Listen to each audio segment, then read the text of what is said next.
पंचांग के हिसाब से प्रत्येक माह की कृष्ण और शुक्ल पक्ष की एकादशी तिथि को व्रत, स्नान, दान आदि के लिए बहुत ही शुभ माना जाता है। एकादशी व्रत से भगवान विष्णु प्रसन्न होते हैं और उपासक पर उनकी कृपा बनी रहती है। प्रत्येक मास में 2 एकादशी आती हैं और हर एक एकादशी को अपना ही एक महत्व माना जाता है। देवशयनी एकादशी को भगवान विष्णु 4 माह के लिए सो जाते हैं, इसीलिए इन 4 महीनों को चतुर्मास कहा जाता है। धार्मिक कार्यों, दान, भक्ति के लिए यह समय सर्वश्रेष्ठ माना जाता है। भगवान विष्णु 4 महीनों तक सोते हैं और देवउठनी एकादशी को ही जागृत होते हैं। इसीलिए इन महीनों में एक समय ऐसा भी आता है कि सोते हुए भगवान विष्णु करवट बदलते हैं।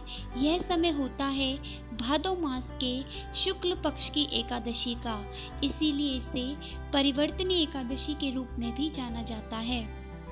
आइए जानते हैं भाद्रपद मास की शुक्ल पक्ष की एकादशी यानी परिवर्तनी एकादशी के विषय में।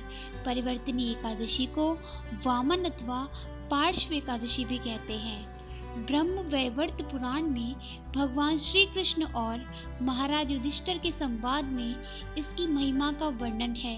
युधिष्ठिर महाराज ने भगवान श्री कृष्ण से पूछा कि हे जनार्दन, भाद्रपद मास के शुक्ल पक्ष में आने वाली एकादशी का नाम क्या है? इस व्रत को करने की विधि और इससे प्राप्त होने वाले फल के विषय में विस्तार से वर्णन करें। यह सुनकर भगवान श्री कृष्ण ने कहा, हे राजन, इस एकादशी को पार्श्व एकादशी कहते हैं। इस व्रत को करने से व्यक्ति सभी पापों से मुक्त होता है। वाजपेयी यज्ञ करने से भी अधिक फल इस व्रत के पालन से प्राप्त होता है। इस एकादशी को जयंती एकादशी भी कहते हैं। भगवान कृष्ण कहते हैं, इस दिन मेरे वामन अवतार की पूजा करनी चाहिए, जिससे आध्यात्मिक जगत की प्राप्ति होती है। जिसने भी भाद्रपद शुक्ल पक्ष की एकादशी का व्रत और कमल से नैन वाले भगवान वामन का पूजन किया, उसने ब्रह्मा, विष्णु, शिव सहित तीनों देवों का पूजन किया, ऐसा समझना चाहिए। इस एकादशी को भगवान मधुसूदन बाएं से दाएं करवट बदलते हैं, इसीलिए इसे पार्श्व और परिवर्तनी एकादशी भी कहते हैं। युधिष्ठिर महाराज ने पूछा, हे जनार्दन, मेरे कुछ प्रश्नों का समाधान करें। हे देवेश्वर, आप कैसे सोते हैं, कैसे करवट बदलते हैं, चतुर्मास का पालन किस तरह करना चाहिए, आपकी निद्रा के समय दूसरे लोग क्या करते हैं, आप बलि महाराज को बंधन में क्यों रखते हैं? हे स्वामी, मेरी ये सारी शंकाएं दूर करें। भगवान श्री कृष्ण ने कहा, हे राजन, अब आप सभी पापों को नष्ट करने वाली इस कथा का श्रवण करें।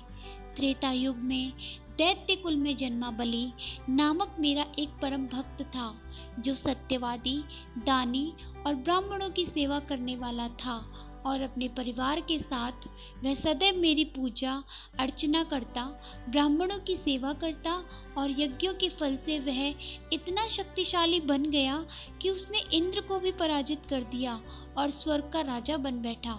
और तब भी सभी देवता और ऋषिगण मेरे पास आए और मैंने सभी के कल्याण के लिए वामन का अवतार लिया और जहाँ बलि यज्ञ कर रहा था वहाँ पहुँचा और बलि से 3 पग भूमि मांगी, और राजा बलि ने कोई दूसरा विचार किए बिना 3 पग भूमि दे दी। तभी मैंने विशाल काय रूप धारण करके एक पग में सप्त पाताल, दूसरे पग में आकाश के साथ साथ 7 लोकों को नाप लिया, और जब मैंने तीसरे पग के लिए जमीन मांगी, तब राजा बलि ने नम्रता पूर्वक अपना मस्तक आगे रख दिया। राजा बलि की विनम्रता से प्रसन्न होकर नित्य उसके साथ रहने का मैंने उसे आशीर्वाद दिया, और तब राजा बलि ने वामन देव के रूप में मेरा विग्रह स्थापित किया। शयन एकादशी से उत्थान एकादशी तक मैं निद्रा अवस्था में रहता हूँ।